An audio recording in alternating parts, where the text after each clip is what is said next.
एक क्वेश्चन से शुरुआत करते हैं। 4+3 क्या होता है? 4+3 इज इक्वल टू वॉट? आप सोच रहे होंगे ये कैसी शुरुआत है, लेकिन इसके आंसर में पूरे फंडामेंटल्स छुपे हुए हैं स्केलर्स और वेक्टर चैप्टर के।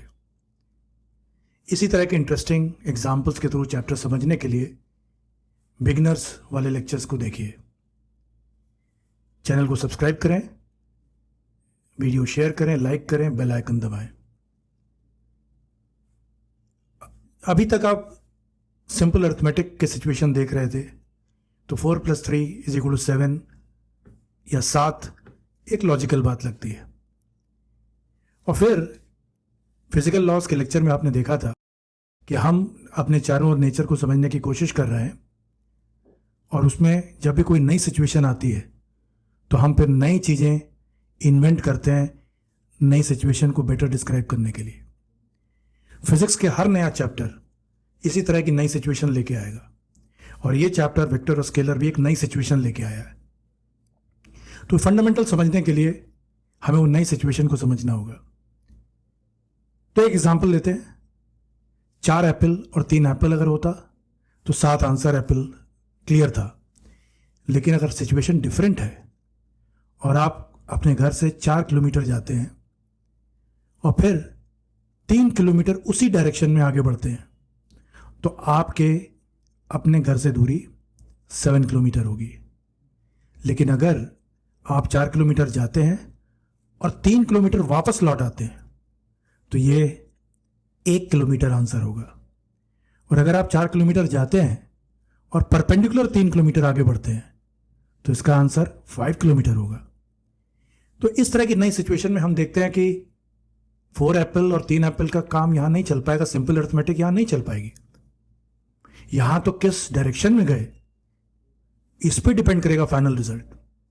तो नई फिजिकल सिचुएशन हमारे सामने आ गई, वो सिचुएशन जहां डायरेक्शन भी इंपॉर्टेंट हो गया मैग्नीट्यूड के संग। अगर मैग्नीट्यूड अकेले होता तो सिंपल अरिथमेटिक सफिशिएंट थी, लेकिन चूंकि यहां पे किधर गए उस पर आंसर डिपेंड कर रहा है, तो हमें नई मैथमेटिक्स की ज़रूरत होगी। और इसको समझने के लिए मैथ्स ने वेक्टर मैथमेटिक्स को डिज़ाइन किया। और वेक्टर मैथमेटिक्स बेसिकली नई सिचुएशन जिनमें डायरेक्शन आता है उनको समझने के लिए, और इसमें अलग अलग तरह के लॉज डेवलप हुए जिससे कि आप आसानी से इन सिचुएशंस को हैंडल कर पाएँ जहाँ डायरेक्शन का सेंस इन्वॉल्व है। Addition vector law, subtraction, multiplication etcetera, जिसकी डिटेल में हम इंटरमीडिएट और एडवांस लेक्चर में जाएंगे। फिलहाल बेसिक कॉन्सेप्ट समझने की जरूरत है। अब हम ये जान गए कि नई सिचुएशन तो नई तरह की अप्रोच चीज़ों को समझने के लिए। फॉर एग्जाम्पल फिजिक्स में फोर्स की अप्रोच बहुत जगह बहुत अच्छा तरह से काम करती है, लेकिन कुछ नई सिचुएशंस में वर्क ज़्यादा आसान हो जाता है चीज़ों को समझने के लिए, और वर्क की बेसिक चीज़ें आपने अपने प्रीवियस क्लासेस में करी होंगी। इसी तरह अगर कोई चीज़ रोटेट कर रही है, घूम रही है, तो फोर्स उतना अच्छा नहीं डिफाइन कर पाता। एग्जाम्पल के तौर पे आप घर के दरवाजे को खोलने की कोशिश करें, सेम फोर्स लगाएं, लेकिन वो अलग अलग जगह पे लगाएं जहाँ पे दरवाज़ा सस्पेंडेड है, उससे कभी करीब, कभी दूर, कभी और दूर, और आप देखेंगे कि दरवाजे का बिहेवियर अलग अलग होगा। तो जाहिर है ऐसी सिचुएशंस में हमारा फोर्स का कॉन्सेप्ट उतना अच्छा काम नहीं करेगा। तो फिजिक्स फिर कुछ नई चीज़ों को डिज़ाइन करती है, जैसे वर्क और टॉर्क, जो इस तरह की सिचुएशन को हैंडल कर सके। लेकिन अगर हम नई सिचुएशंस में नई चीज़ें डिफाइन करते हैं, तो ज़रूरत ये हो जाती है कि हम बाकी चीज़ें जो पहले से डिफाइंड हैं उनके संग नई चीज़ों को रिलेट करें, और तभी पूरी चीज़ जो पूरी फिज़िक्स है वो एक प्रॉपर शेप में आ पाएगी। अगर हम नई नई चीज़ें डिफाइन करते जाएंगे और उनका आपस में रिलेशनशिप नहीं इस्टेब्लिश होगी, तो सब्जेक्ट में कोहेसिवनेस नहीं आएगी, सब्जेक्ट में पूरी एकजुटता नहीं आएगी।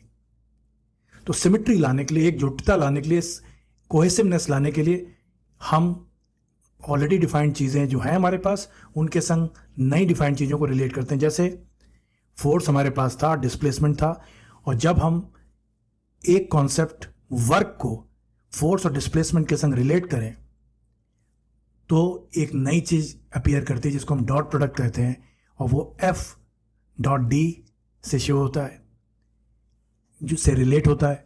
सिमिलरली रोटेशन में अगर फोर्स डायरेक्टली उतना अच्छा रिजल्ट नहीं दे पा रहा है तो हम फोर्स का एनालॉग, फोर्स का भाई डिफाइन करते हैं टॉर्क, और टॉर्क को फिर जो कि डायरेक्शन जिसमें इंपॉर्टेंट है वर्क में नहीं होता, तो वर्क एक स्केलर यानी सिंपल अरिथमेटिक के लॉ को ओबे करेगा, और जो टॉर्क है वो वेक्टर नेचर का, जहाँ डायरेक्शन से इंपॉर्टेंट है आगे चल के देखेंगे हम, तो फिर इसका रिलेशनशिप वेक्टोरियल कहलाएगी और इसका नाम रखा गया क्रॉस प्रोडक्ट।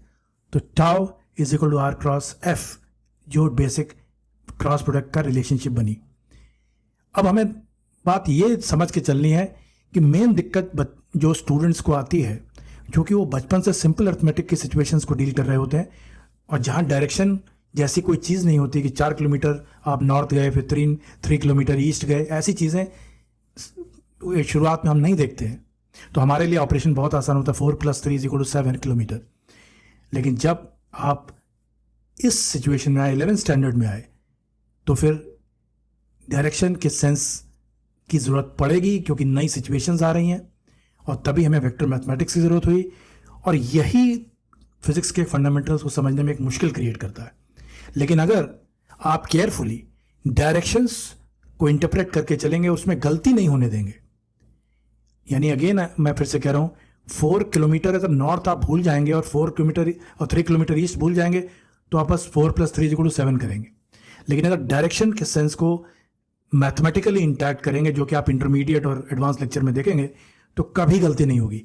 फिजिक्स की एप्लीकेशन यानी प्रॉब्लम सॉल्विंग जो मैं करके दिखाऊंगा इंटरमीडिएट और एडवांस लेक्चर में, वो इस बात पर डिपेंड करेगी कि आप वेक्टर्स को कितनी अच्छी तरह से डायरेक्शन सेंस में डिफाइन कर पाते हैं अपनी प्रॉब्लम सॉल्विंग में। और यही गलती स्टूडेंट्स करते हैं, डायरेक्शन के सेंस को ठीक से इंटरप्रेट नहीं कर पाते हैं, और फिर उनके सवाल गलत होने लगते हैं, उनकी अंडरस्टैंडिंग कभी वो नहीं पाती। तो फिर लेट अस सी कैसे इस डायरेक्शन के सेंस को हम इंटैक्ट रखेंगे जिससे हमसे गलतियां ना हो और हम राइट एप्लीकेशन कर पाए। Thank you so much.